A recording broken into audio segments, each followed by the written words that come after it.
Hi guys, welcome back to my YouTube channel. I haven't been vlogging recently and so I thought I would come back today with a little bit of a life update and just kind of chat you through a couple of different things as I do a face mask.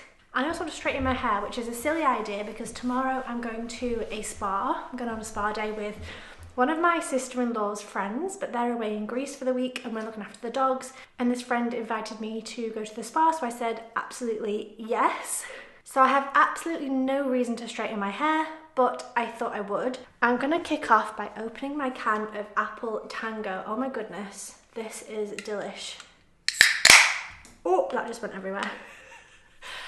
Yeah, I love Apple Tango and I don't really find it anywhere else apart from the UK, so I'm just gonna pour that in my drinks bottle. There we go. And we can start. Side note, this is sugar free and I think I can tell. I think I prefer the sugar. So I have some topics that I thought would be really good to talk to you about. So a marathon, marathon training and starting running, ADHD, travel and healing after infant loss. So let's start off with talking about the marathon, and I'm going to start actually with a face mask. This is the Skintific Mugwort Acne Clay Stick. I got this when I was in Thailand. I don't know if that's going to focus or not, but it is actually really nice. It's like a stick that you roll up. Let me put you in a little bit closer for this part.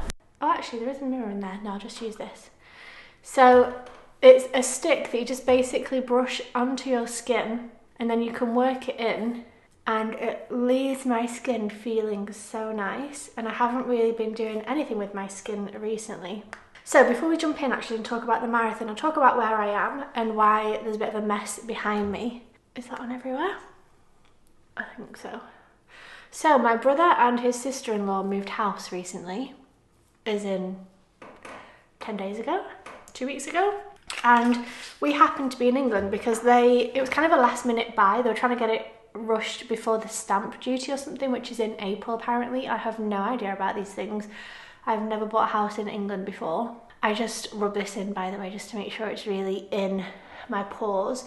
So we just happened to be in England because I was coming home to see my parents from being in Thailand earlier this year.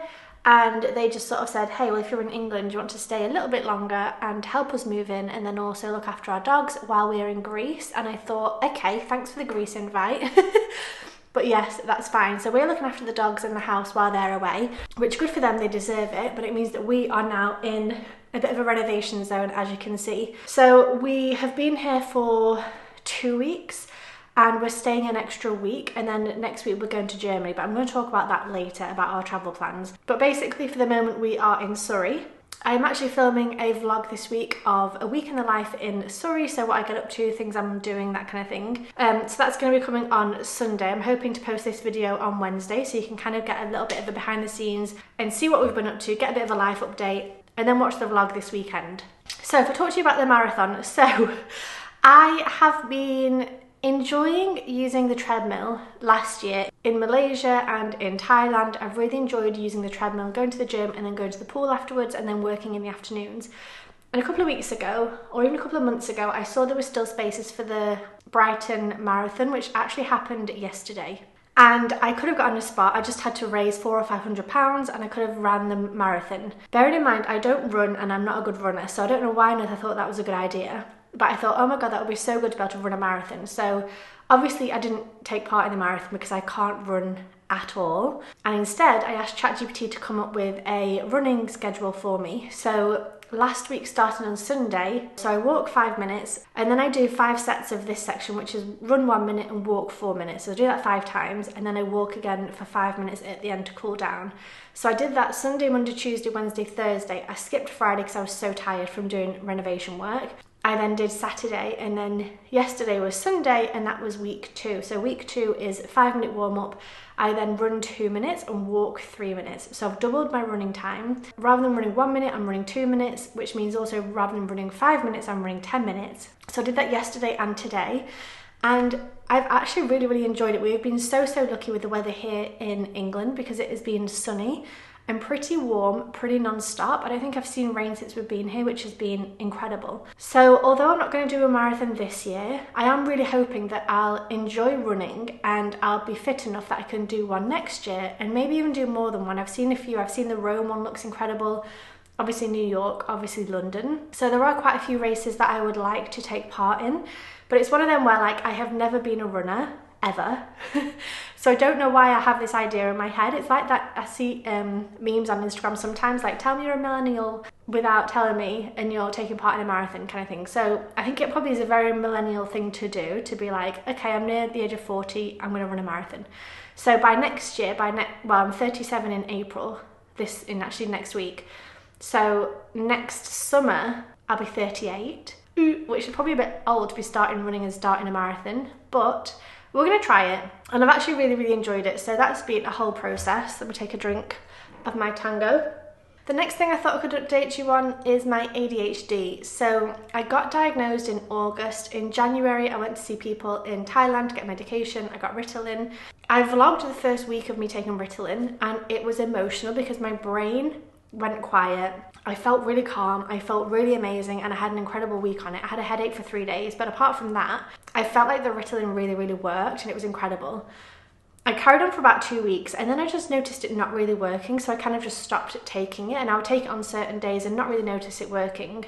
I ended up almost running out of medications. Then we were in Chiang Mai, I got some more medication, and that was a whole thing. I had to go to the hospitals and speak to different doctors, and it was like a couple of hours trying to get medication. I asked my mum if she could speak to the doctors in England if I could get medication here, and the doctor said yes, bring in your prescription and then we can get you more medication. So I went to my GP and they said because it's a diagnosis in Thailand and it's a prescription in Thailand, they wouldn't be able to give me any medication. I went to see somebody privately and they gave me more Ritalin. The problem is I don't feel like Ritalin is actually working anymore, and it's so weird because it worked for about 2 or 3 weeks and then it just stopped working.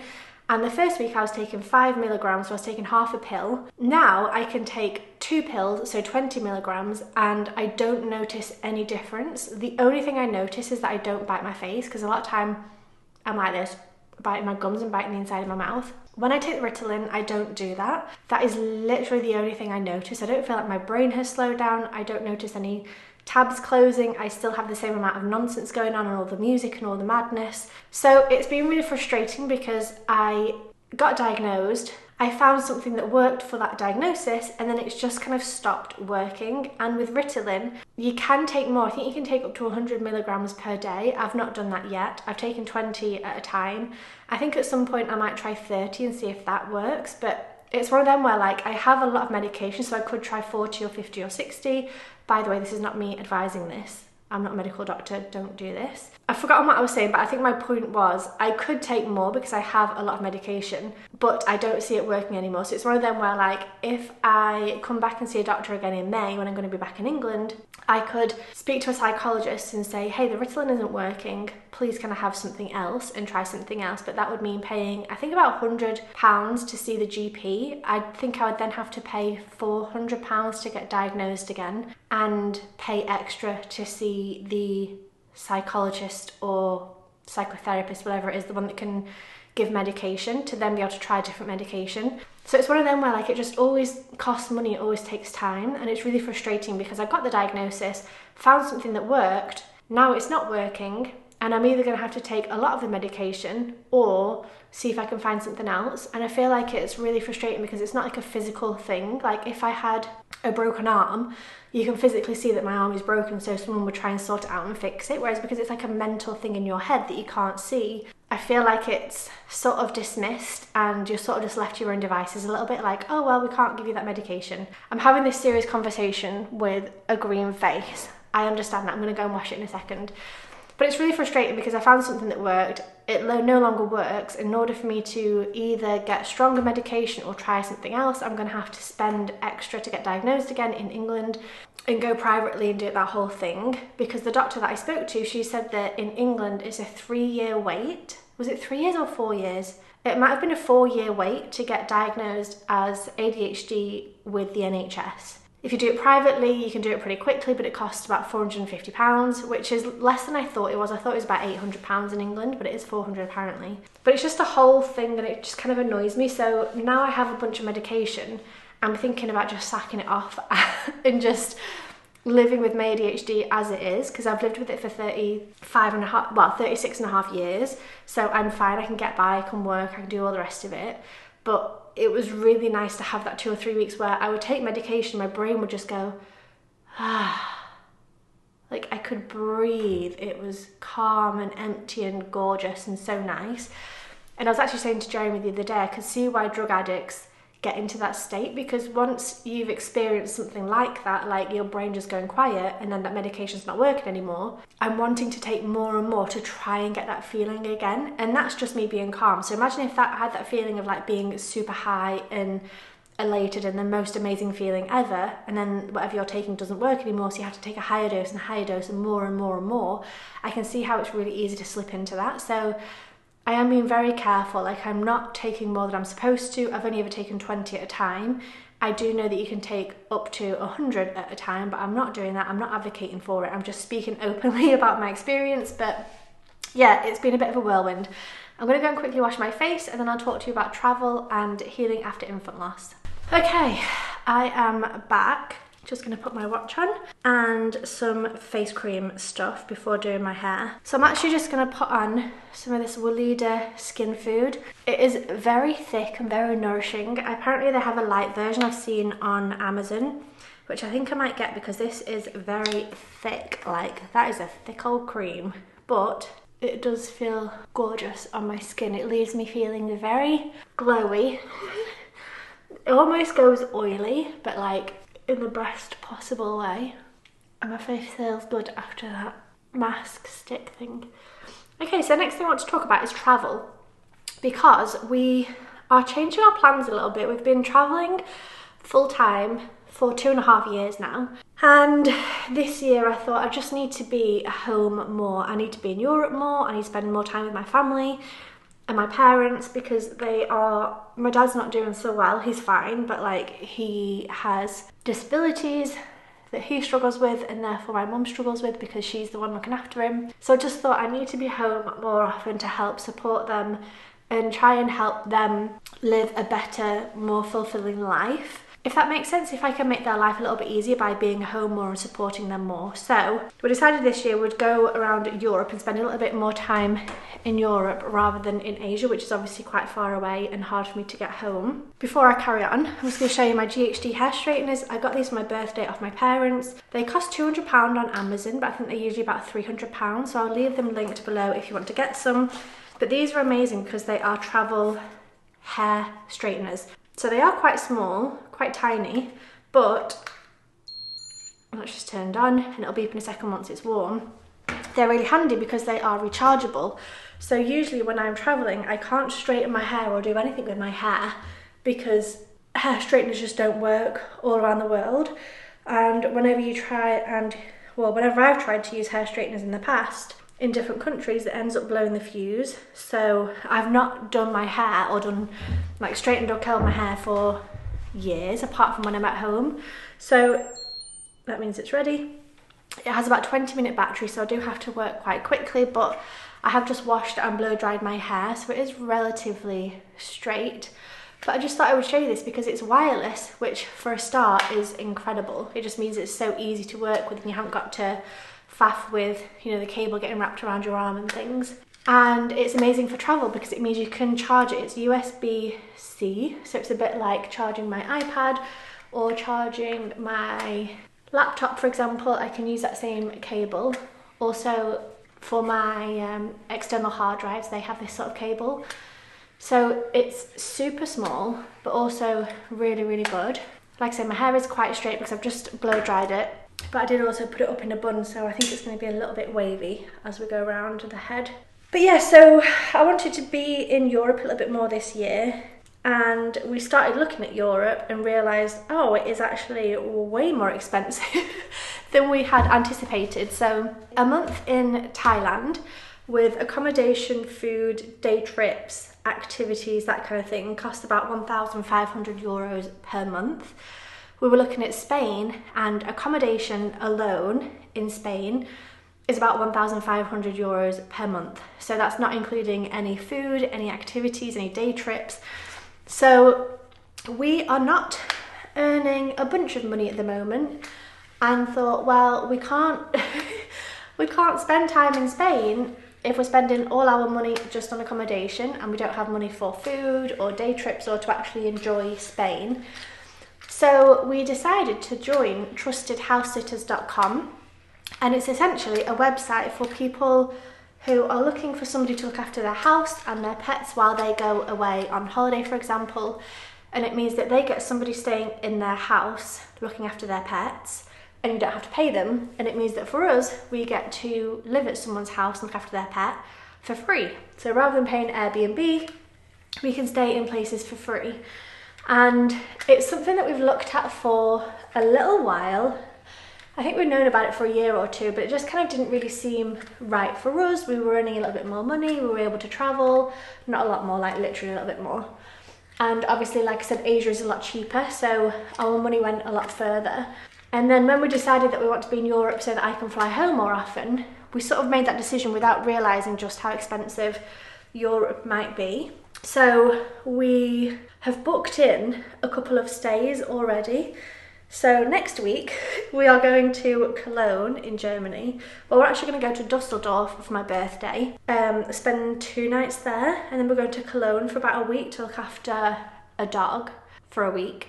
And then I think we've got 10 days in between, and then we're going to go to somewhere in the north of Germany. It's basically just between Germany and Denmark. We're going to go there for 10 days to look after 2 rabbits and 6 geckos. So it's a little bit random because it's kind of just people who put their adverts on Trusted House Sitters, and then I think up to 5 people can apply at once. So we applied for both of these, and we did a video call with the owners, and they liked us and said, yes, that's fine, we'll accept you.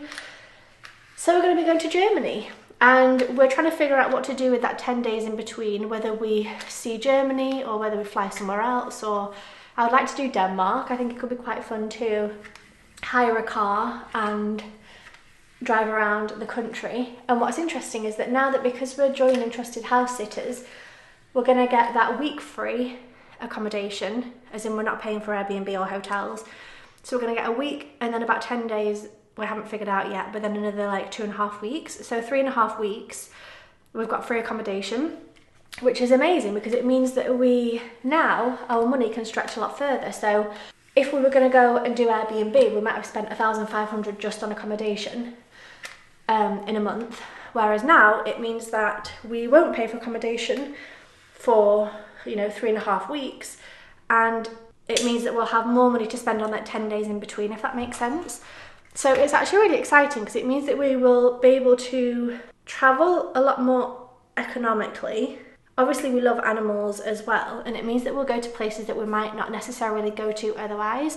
So like the second place we're going to, I'd never heard of it. It's not a main city in Germany. Jeremy's never even been to Germany. It doesn't appeal to him at all, but we were like, well, there's free accommodation and we've never been, so let's go. And it's actually really nice because this second place isn't somewhere you would choose to go. It's not a touristy destination. The people whose animals we're looking after, they said that basically nobody there speaks English, they all speak German. So it's going to be a real like culture shock in that sense as well. Like, we're not going to the capital cities.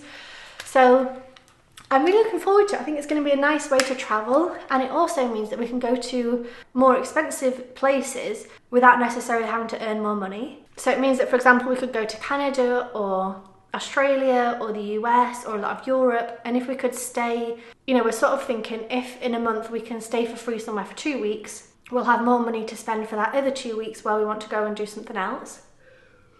So that's really exciting, and I will leave the link below if you want to join up. I think you get a month free, 2 months free, or a bit of a discount, or there's some sort of thing on it. I have no idea. Jeremy signed up. But I will leave the link in case you're interested in joining Trusted House Sitters as well, because it looks really fun.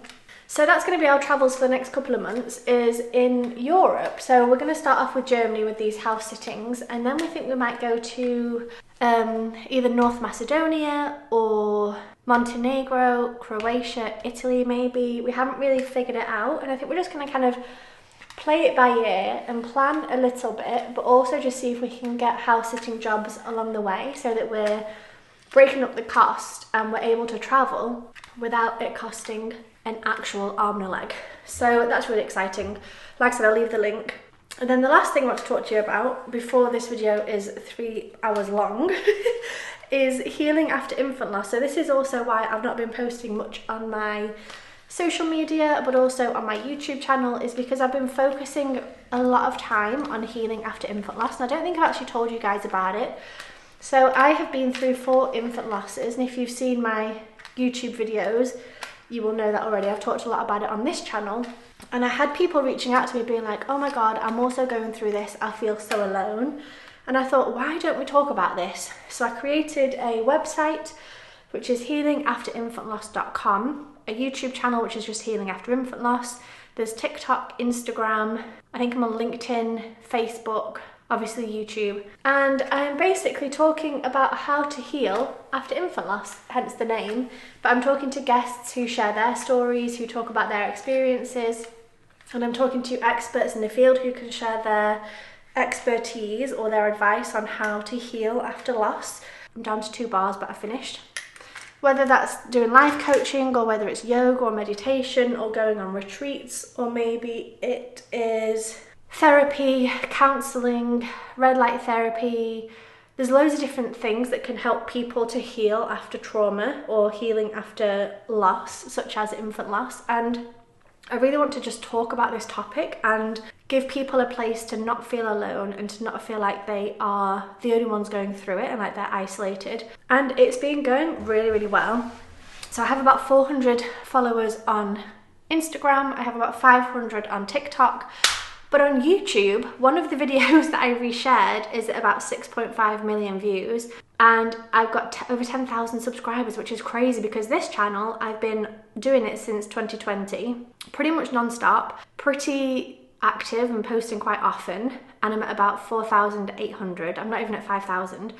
This one I started 6 months ago and I'm over 10,000 subscribers, which is insane growth. And it's just from this one video that went viral. But it also means that a lot of people want to talk about this topic and a lot of people feel alone, a lot of people want support. So I'm just doing my best at like sharing other people's stories, sharing my stories and my experience, and also talking to professionals who might have ways to help people with their healing process. And I absolutely love it. I feel like this is my calling in life. I feel like it's just so right. It just feels so right. And I've been trying for years to do different businesses. I was a dog photographer for a while. I've been a portrait photographer. I do social media at the moment just to sort of pay the bills. I have an art business where I sell art prints, not that any sell, but I do have that. It's a project I've tried. I feel like I've tried so many different businesses and different projects. And this is the one that feels good in my heart, like deep down it feels good. And it's doing well. So it's really, really amazing. I love it. So if you've also experienced infant loss, obviously I'm sending you love and I'm so sorry, but please go over and find us on all the social medias because I'm sharing some really valuable information and I just think it's incredible what I'm doing. Like, not to blow my own horn, but I just love it. So that's been taking up a lot of my time, which means that I have less time to film videos and vlog and do all these fun stuff on here because I'm so focused on what feels like my calling in life. So it's also hard for me to say that because of ADHD. I was kind of hesitant to come on here and talk about it because I don't want to say I'm doing something like the marathon and then 2 weeks later I'm like, okay, I'm done, it was just my ADHD thing. So I left it a little while to talk to you about healing after infant loss, because I didn't want to say I was doing something amazing and then stop doing it. But actually it's been 6 months and it's just incredible and I love it, so I can't wait to tell you about it and to share. So I am thinking about doing courses or coaching, or I'm just trying to figure out the best way to help people. Maybe retreats also might be fun to sort of incorporate my travel, but also with the healing after infant loss side. So yeah, stay tuned. It is super exciting and I can't wait to just see what happens this year, because I never ever imagined I'd get 10,000 subscribers in 6 months. So I'm really excited to see what happens in the next 6 months and where this journey goes. But yeah, feel free to go and subscribe and follow. I'll leave the information below as well. But yeah, I think that's it for today's video. A bit of a life update while I did my face mask and my skincare and then straightened my hair. like I said, I will leave my hair straighteners linked below. I'll also leave the face cream linked below because it is incredible. It's so nice. You can't really see, but it's just so moisturising and so lovely. So thank you so much for watching. I hope you enjoyed this one. It's been nice to catch up again and to kind of word vomit all over you. I'm currently filming a vlog this week, which will be going live this weekend, so make sure you stay tuned for that. And yeah, the travel vlogs are about to get exciting because we're about to be here, there and everywhere visiting Europe. Thank you for watching, and I'll see you in the next one. Bye.